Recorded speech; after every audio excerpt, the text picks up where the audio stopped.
မင်းအတွက်ပျော်ရွှင်ဖို့ဆိုတာဘယ်တော့မှမျှော်လင့်မထားနဲ့လာသွားကြမယ်ငါရဲ့သားမိကြောင်မဟုတ်ပါဘူးငါပြောတော့ယုံကြည်ပေးပါအိုးနတ်တီဝါပေါင်းတို့ကျွန်တော်တို့ကူညီပါညီမလေးကိုကယ်တင်ပေးပါအရင်ကဒုက္ခရောက်နေရပါတယ်မိကြောင်မင်းသမီးလေးတခါတော့ကတိုင်းပြည်တစ်ပြေမှာသူရမင်းထင်ဆိုတဲ့ဘရင်တစ်ပါးထီးနှံဆူဆန်ပါတယ်တနေ့မှာတော့ဘရင်ကြီးသူရမင်းထင်ကသူ့ရဲ့စစ်သည်ရဲမှတ်တွေနဲ့အတူတောထဲကိုသွားပြီးအမဲပစ်ဖို့အတွက်ရဲမှတ်၄ယောက်ကိုခေါ်လိုက်ပါတယ်ဒီနောက်မှာတော့ဘရင်ကြီးကရဲမှတ်တွေနဲ့အတူတောထဲကိုထွက်လာတယ်ဘရင်ကြီးကတော့တောအုပ်လေးထဲမှာလမ်းပြောင်းနေပြီးရဲအတန်းကြာတော့မှပင်လယ်ကမ်းစပ်နားကိုရောက်လာတယ်ဘရင်ကြီးလည်းရဲမှတ်တွေနဲ့အတူခဏထိုင်ကအနားယူနေလိုက်ပါတယ်ရဲမှတ်တို့ငါတို့ဆက်သွားကြရင်အမှောင်ကျတော့မယ်ဒီတော့ထဲမှာတောရန်တရိတ်ဆန်တွေရဲ့အန်ဒီယိုကြောက်ရွံ့ရတယ်ဒီတော့ငါတို့စခန်းချအနားယူကြမယ်ကောင်းပါပြီဘရင်ကြီးအမောင်ကျလာတော့ဘရင်ကြီးလည်းအိပ်ပျော်သွားပြီးအမျိုးသမီးတစ်ယောက်ကိုအိမ်မက်မြင်မှတ်တယ်အရန်ကိုလှပချစ်စရာကောင်းတဲ့မိန်းကလေးတစ်ယောက်ကရှေ့တဲကနေထပ်ပေါ်လာတယ်အိုးမိန်းကလေးအသိမိန်းကလေးအရန်ကိုလှတာပဲဒါအိမ်မက်လားတကယ်လားအိမ်မက်ဆိုရင်တော့မနိုးထချင်တော့မင်းကဘာလို့တလောက်တောင်မှလှပနေရလဲကျမနာမည်ကတီဝီပါရှင်ကျမစီကိုလာခဲ့ပါကျမစောင့်နေပါမယ်ရှင်တီဝီမင်းဘယ်ကိုရောက်သွားရလဲတီဝီဘရင်ကြီးနိုးလာတော့အိမ်မက်ထဲကမိန်းကလေးเจ้าပဲတွေ့တော့နေမိတယ်ဒီနောက်မှာတော့ဘရင်ကြီးလည်းရဲမက်နှစ်ယောက်ကိုရှေ့ထဲကိုဆင်းဆက်ပြီးသူမှတ်ခဲ့တဲ့အိမ်မက်ထဲကမိန်းကလေးကိုရှာဖို့အမိန့်ပေးလိုက်ပါတယ်ကဲရဲမက်တို့ရေအောက်ထဲကိုသွားပြီးအိမ်မက်ထဲကမိန်းကလေးကိုတွေ့အောင်ရှာရမယ်နားလေလားဘရင်ကြီးအဲ့ဒီမိန်းကလေးကဘလို့ပုံစံရှိလဲသူကဘယ်မှာရှိနေနိုင်လဲဆိုတော့လည်းမသိရပါဘူးမင်းကြီးသူမဘသူနဲ့မှနှိုင်းရှင်လို့မရအောင်ကိုချုံမောလှပါတယ်ငါတွေ့ဘူးသမျှထဲမှာအချိုးအလှဆုံးပဲသူဒီကဘာပေါ်မှာတကယ်ရှိနေတယ်လို့ငါယုံကြည်တယ်မှန်လားပါဘရင်ကြီးအစွမ်းကုန်ရှာဖွေပါမယ်ဘရင်ကြီးပြောတဲ့အရန်ကိုချုံမောလှပတဲ့မိန်းကလေးကိုရှာဖွေနိုင်မယ်လို့ယုံကြည်ပါတယ်ဒီနောက်မှာတော့ရဲမန်းယောက်ကဘရင်ရဲ့အမိန့်တိုင်းရေထဲကိုဆင်းလိုက်ပြီးကူးခတ်သွားကြတယ်ခဏနေတော့ရှီအောက်ကမိချောင်းတိုင်းပြည်ကိုရောက်သွားကြပါတယ်အဲ့ဒီတိုင်းပြည်မှာဘရင်ကြီးပြောတဲ့အရန်ကိုလှပတဲ့ဒေဝီဆိုတဲ့မိန်းကလေးကိုရဲမန်းယောက်ကတွေ့လိုက်ပါတယ်ဒေဝီမှာတော့တီဟဆိုတဲ့အကိုတော်တယောက်နဲ့ဗလဆိုတဲ့မောင်လေးတယောက်ရှိပါတယ်ဒေဝီကတော့လူသားအဖြစ်မွေးဖွားလာခဲ့တာဖြစ်ပါတယ်ရဲမန်းယောက်လည်းဒါကသူတို့ဘရင်ကြီးပြောတဲ့မိန်းမပြိုလေးဖြစ်မယ်လို့ယုံကြည်လိုက်ကြပါတယ်ဒါကငါတို့မင်းကြီးပြောတဲ့ဒေဝီဆိုတဲ့မိန်းကလေးဖြစ်ရမယ်ကောင်းပြီဘရင်ကြီးကိုမြင်တွေ့ခဲ့သမျှအမြန်သတင်းပို့ရမယ်အဲ့ဒီလိုနဲ့ရဲမန်းယောက်လည်းဘရင်ကြီးကိုသူတို့မြင်တွေ့ခဲ့သမျှရှောက်တင်လိုက်ကြတယ်နောက်တနေ့နေထွက်လာတဲ့အချိန်မှာပဲဘရင်ကြီးကသူ့ရဲ့ရဲမက်တွေနဲ့တူနန်းတော်ကိုပြန်လာခဲ့ကြတယ်ဒီနောက်မှာတော့ဘရင်ကြီးဟာအရန်ကိုချုံမောလှပတဲ့ဒေဝီကိုသူ့ရဲ့ဖခင်စီမှာလက်ထပ်ဖို့တောင်းဆိုခဲ့ပါတယ်ဒေဝီရဲ့အဖေဖြစ်သူကလည်းဘရင်ကြီးတောင်းဆိုတာကိုလက်ခံလိုက်တာကြောင့်ဒေဝီကမိဖုရားအဖြစ်တင်မြှောက်ခြင်းခံရပါတယ်ဒီနေ့မှာတော့တိုင်းပြည်တွေကစင်ရနွမ်းပါတဲ့မြို့သမီးတယောက်ဟာသူ့ရဲ့သမီး၃ယောက်ကိုမိဖုရားရဲ့ကိုလုတ်တော်ဖြစ်ဘရင်ကြီးစီပေးခဲ့ပါတယ်ဘရင်ကြီးကိုဖူးမြော်ပါတယ်သူတို့၃ယောက်ကိုနန်းတော်မှာတာဝန်ထမ်းဆောင်ဖို့အတွက်ပေးအပ်ပါတယ်ဘာလို့နန်းတော်ထဲမှာအမှုထမ်းစေတာလဲဒီသမီး၃ယောက်ကိုနန်းတွင်းမှာဘရင်မင်းမြတ်ရဲ့ကိုလုတ်တော်ဖြစ်ထမ်းဆောင်ခွင့်ပြုပါကောင်းပြီလေငါသူတို့၃ယောက်ကိုနန်းတော်ထဲမှာနေခွင့်ပြုလိုက်ပါမယ်မိဖုရားကြီးရဲ့အချွေရန်ဖြစ်တာဝန်ပေးရလိုက်ပါမယ်ကျေးဇူးကြီးမြတ်လှပါတယ်ဘရင်ကြီး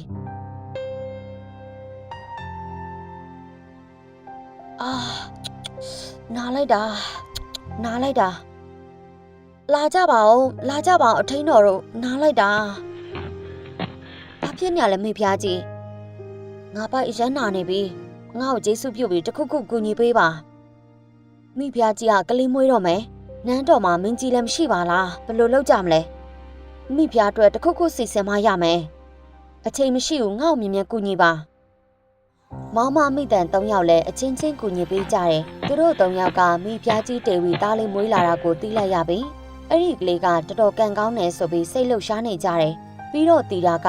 သူ့သားထပ်ပို့ပြီးတော့ချစ်စရာကောင်းပြီးကန်ကောင်းသူဖြစ်တာကြောင့်မနာလိုဖြစ်သွားပါတယ်နန်းတော်ထဲမှာဘရင်ကြီးကငါတို့မျက်နှာသာမပေးဘူးအခုတော့သူ့ရဲ့သားတော်လေးမွေးဖွားလာပြီ ဘယင်ကြီးပြန်လိုက်ဒီကလေးကိုအရန်ချစ်လိုက်မယ်ဒီကလေးကိုနန်းတော်မှာမရှိအောင်လုပ်ရမယ်ဒါမှဘယင်ကြီးကငါတို့ကိုကိူးဆိုင်မှာဒီကလေးကိုနန်းတော်မှာမရှိအောင်ဘယ်လိုလုပ်ရမှာလဲနန်းချန်ဒီကလေးကိုယူသွားပြီးမြေမြုပ်ပစ်လိုက်ပြီးမိချောင်းပေါက်စလေးတစ်ကောင်ရှာပြီးငါစီကိုယူလာငါမင်းကိုစုချပေးမယ်ဒီလုံးမှာအောင်မြင်မင်းလိုတဲ့စုတောင်းနိုင်တယ်စိတ်ချပါအစွမ်းကုန်စူးစမ်းပါမယ်သီတာတို့၃ယောက်လုံးကအခုတေဝင်မိဖျားမွေးလာတဲ့ကလေးလေးကိုမြေမြုပ်ပစ်ပြီးမိချောင်းငယ်လေးတစ်ကောင်ကိုအစားထိုးဖို့ကြံစီခဲ့ကြတယ်ဒီနောက်မှာတော့သီတာကတေဝီမွေးလာတဲ့ကလေးအစားမိချောင်းနဲ့အစားထိုးခဲ့ပါတယ်တေဝီမင်းအတွက်ပျော်ရွှင်ဖို့ဆိုတာဘယ်တော့မှမျှော်လင့်မထားနဲ့လာတော့ကြမယ်ဒီနောက်မှာဘီရင်ကြီးကနန်းတော်ပြန်ရောက်လာတယ်ဘီရင်ကြီးပြန်ရောက်တာနဲ့သီတာတို့၃ယောက်လဲမိဖျားကြီးအကြောင်းကိုရှောက်တင်လိုက်ကြတယ်မင်းကြီးကိုအယိုသေးပြုတ်ပါတယ်ဒါနဲ့ငါရဲ့မိဖျားတေဝီရောပမာလဲမိဖျားကြီးကအခုနောက်မှကလေးမွေးထားတာပါအခုတော့သူ့ရဲ့ခန်းထဲမှာအနားယူနေပါတယ်။အိုးဒေဝီကကလေးမွေးပြီလားအရန်ကောင်းတယ်အရန်ကောင်းတယ်။ပြီးရင်ကြည့်ဒါပေမဲ့ရတယ်ငါ့ကိုအမြင်လျှောက်တင်စမ်းအခုလိုမွေးဖွားလာခဲ့တာမျိုးတခါမှမကြုံဘူးပါအောင်မင်းကြီးအခုမှပဲလူသားတယောက်ကနေမိချောင်းမွေးလာတာမြင်ဖူးတာပါ။ဘာပြောတယ်ဒေဝီကမိချောင်းမွေးလာတယ်ဟဲ့လားမှန်ပါတယ်မင်းကြီးမိဖျားကြီးကမိချောင်းမွေးလာတာကိုကျမတို့မျက်လုံးတွေနဲ့သေချာမြင်ခဲ့ရတာပါမိဖျားကြီးကတကယ်ပဲမိချောင်းမွေးလာခဲ့တာပါမင်းကြီးမယုံရင်ကိုယ်တိုင်သွားကြည့်လို့ရပါတယ်ဟုတ်ပါတယ်မင်းကြီးဒါမကောင်းတဲ့နမိတ်လည်းဖြစ်နိုင်ပါတယ်ဘီရင်ကြီးကအခုလိုရှောက်တင်တာကိုကြားတော့အရန်ကိုတောသားထွက်သွားတယ်ပြီးတော့ချက်ချင်းပဲမိဖျားကြီးကိုသူ့စီခေါ်လာပေးဖို့ရဲမတ်တွေကိုအမိန့်ပေးလိုက်ပါတယ်ခဏနေတော့မိဖျားကြီးလည်းရှောက်လာပါတယ်အယိုအသေးပြုတ်ပါတယ်မင်းကြီးဒေဝီမိဖျားမင်းမွေးလာတဲ့ငါရဲ့သားကိုဘယ်မှလဲသားလေးကတိမ်မှာပါဘီရင်ကြီးငါဒီတိုင်းပြည်ရဲ့အရှင်ဘရင်မှာဘလို့လို့ပြီးမိချောင်းကောင်လေးမွေးရတာလဲမှန်လားပါမင်းကြီးအခုလိုမိချောင်းကိုမွေးလာတာတိုင်းပြည်အတွက်စိုးရင်ရပါတယ်မကောင်းတဲ့ပေးဆိုးတွေကြားရောက်လာနိုင်ပါတယ်ရဲမတ်တို့မိဖျားကြီးဒေဝီကိုအခုချက်ချင်းတိုင်းပြည်ထဲကနေမောင်းထုတ်လိုက်ပါဒီနန်းတော်နဲ့ဝေးလေကောင်းလေပါပဲအရှင်မင်းကြီးကျမရဲ့သားတော်လေးကမိချောင်းမဟုတ်ပါဘူးလူမွေးတာပါဘရင်ကြီးကမိဖျားဒေဝီကိုမိချောင်းလေးမွေးလို့ဆိုပြီးနန်းတော်နဲ့ဝေးရောင်ခေါ်သွားပြီးစွန့်ပစ်ဖို့အမိန့်ပေးခဲ့ပါတယ်မိဖျားဒေဝီကတော့တောအုပ်လေးထဲမှာဥတီရမယ်လျှောက်သွားရင်းနဲ့သူ့ရဲ့မိဘတွေနဲ့မောင်နှမတွေကိုတတိယလာပါတယ်အမေအဖေအခုဘလို့နေကြလဲသမီးအခုတော့ကန်ဆိုးမှုတွေကိုခံစားနေရပါတယ်ကြားရီအားလုံးကသမီးရဲ့အပြစ်တွေပါပဲဒီအခက်ခဲတွေကိုရင်ဆိုင်ရမယ်အားလုံးလည်းတောင်းပန်ပါတယ်သမီးအခုတိုင်းပြည်ကိုပြန်ရမယ်ချိန်နောက်မှာတော့ဒေဝီကသူ့ရဲ့တိုင်းပြည်ကိုပြန်ဖို့အတွက်မြေကမ်းပါးစီကိုရှောက်သွားလိုက်တယ်ဒေဝီကမြေကမ်းပါးလေးစီရောက်တော့တနေရာမှာထိုင်လိုက်ပြီးသူ့ရဲ့အကိုဖြစ်သူကိုအကူအညီတောင်းလိုက်ပါတယ်အကိုကြီးနဲ့မောင်လေးရဲ့ဒေဝီကိုကူညီပေးကြပါအောင်အိုးဖေဟာညီမလေးမင်းပါရင်ဖြစ်လာလဲငါတို့ပြောစမ်းအကိုကြီးညီမလေးအကိုတို့ဘယ်တော့မှမတွေ့ရတော့ဘူးလို့ထင်နေတာအိုးညီမလေးရဲ့မငိုပါနဲ့ညီမလေးကိုအခုလိုနာကျင်အောင်ဘသူကလုပ်ခဲ့တာလဲအခုလိုဖြစ်အောင်လုပ်ခဲ့တာဟိုစိုးရုပ်တဲ့ဘင်ရလွဲပြီးတခြားဘသူကရှိနိုင်အောင်မလဲအကိုကြီးအကိုရဲ့အခုလိုမပြောပါနဲ့အခုအရေးကြီးတာမင်းအမတော်နန်းတော်ပြန်နိုင်အောင်ကူညီပေးရမယ်အကိုတို့ကူညီပေးမယ်ဘာမှစိတ်မပူပါနဲ့နှမတော်ကျေးဇူးတင်ပါတယ်အကိုရဲ့အဲ့လိုနဲ့ဒေဝီကသူ့ရဲ့တိုင်းပြည်ကိုရောက်လာတော့သူ့ရဲ့အကိုနှစ်ယောက်ကိုအကြောင်းစုံပြောပြပါတယ်ဆက်လန်းတော့ဒီလိုပါကိုဒီဘရင်ကြီးကယုံကြည်လို့မရဘူးဆိုတာအမောက်ပြောခဲ့သားပဲငါအခုချက်ချင်းပဲအဲ့ဒီတိုင်းပြည်ကိုဖျက်ဆီးပစ်မယ်မောင်လေးရဲ့အခုလိုတွေးထက်တန်ရုံမဖြစ်စေချင်ပါဘူးသူတို့ဒုက္ခမပေးချင်ဘူးအမရဲ့သားလေးနဲ့ပဲတွေ့ချင်တာသားလေးကိုအမအရန်စိတ်ပူတယ်ညီမလေးစိတ်မပူပါနဲ့အကိုမင်းကိုကူညီပေးပါမယ်ဒါပေမဲ့ဒီမှာခဏလောက်အနားယူလိုက်နော်ညီမလေးကိုကူညီပေးနိုင်ဖို့လိုအပ်တာတွေပြင်ဆင်လိုက်ပါအောင်မယ်အကိုတော့ကျွန်တော်လည်းအကိုနဲ့တူတူလိုက်ခဲ့မယ်ညီလေးမင်းမလိုက်ပါနဲ့ဒီမှာပဲနေခဲ့ပါလှုပ်ရှားရှိတာတွေလှုပ်ထားလိုက်ပါဒီလိုဆိုရင်အကိုညီမလေးနဲ့တူတူလိုက်ခဲ့မယ်မလားယင်ငါတကယ်တော့လူသားတွေနေတဲ့တိုင်းပြည်ကိုမလိုက်ချင်ပါဘူးဒါပေမဲ့ညီမလေးအတွက်ကူညီပေးပါမယ်ပြီးတော့မှပဲဒီကိုပြန်လာခဲ့မယ်ကျေးဇူးတင်ပါတယ်အကိုကြီးရဲ့ညီမလေးလည်းတူတူလိုက်ခဲ့ပါမယ်ညီမလေးကလူသားတွေနေတဲ့တိုင်းပြည်မှာနေထိုင်ခဲ့ပြီးတော့ကူညီပေးနိုင်တယ်ကောင်းပါပြီညီမလေးအကိုတော့မင်းရဲ့အနာမှာအမြဲရှိနေမှာပါ ညီမလေးကိုအမြဲတမ်းကာကွယ်ပေးမယ်ကျေးဇူးတင်ပါတယ်အကိုရဲ့ဒီနောက်မှာတော့ဒေဝီကအကိုဖြစ်သူရဲ့ကြောပေါ်မှာထိုင်လိုက်လာပြီးလူသားတွေနေထိုင်တဲ့တိုင်းပြည်ကိုပြန်လာခဲ့ကြတယ်ပူပြင်း6တွေ့လွန်းတဲ့နေရာမှာမိချောင်းတွေသွားလာဖို့မလွယ်ကူပါဘူးခက်လန်းလန်းကိုရောက်လာတော့ဒေဝီကိုလိုက်ပို့ပေးတဲ့အကိုဖြစ်သူမိချောင်းခဏလေးအတွင်းမှာပင်ပန်းနွမ်းနေလာပါတယ်ပင်ပန်းနွမ်းနယ်မှုကြောင့်ဆက်ပြီးတော့မသွားနိုင်တော့ပါဘူးအကိုဘာဖြစ်နေရလဲယင်ညီမလေးရဲ့အကိုအရန်ကိုနာကျင်နေတယ်လို့ခံစားနေရတယ်ဒီနေရာအရန်ကို6တွေ့လွန်းနေရေအနှဲငယ်တော့မတွေ့ရဘူးနောက်ထပ်သွားလို့အဆင်မပြေတော့တော့ဘူးအကိုအခုလိုဖြစ်ရတာညီမလေးကြောက်ပါအခုတော့ညီမလေးကြောင့်အန်ဒီရီတွေ့ကြုံနေရပြီညီမလေးတောင်းမှန်ပါတယ်အကိုရဲ့ညီမလေးကိုခွင့်လွှတ်ပေးပါရပါတယ်ညီမလေးရဲ့ကိုအရန်လည်းအပြစ်မတန်ပါနဲ့ငါဆက်ပြီးတော့မကူညီနိုင်တော့ဘူးအကိုရဲ့အားအင်တွေလည်းတဖြည်းဖြည်းကုန်ခန်းလာပြီကျေးဇူးပြုပြီးညီမလေးဒီကိစ္စကိုရပ်လိုက်ပါဒါညီမလေးရဲ့အပြစ်ပါပဲအခုတော့အကိုအတွက်အန်ဒီကြုံလာရပြီတောင်းမှန်ပါတယ်နော်ညီမလေးအသက်ရှင်နေတဲ့၍ဒီအဖြစ်တွေကြည့်အောင်ဆက်ပေးပါမယ်ညီမလေးဒီအခက်ခဲတွေကနေကြော်လွှားနိုင်ရမယ်ဒေဝီညီမလေးဘယ်လိုဖြစ်ရတာလဲညီမလေးရဲ့အိုးနဲ့တေဝါပေါင်းတို့ကူညီပေးကြပါကျွန်တော်ညီမလေးကိုကယ်တင်ပေးကြပါအိုးငါတို့ရဲ့ဘဝတွေကဘာလို့ဒီလောက်တောင်မှခက်ခဲနေရလဲညီမလေး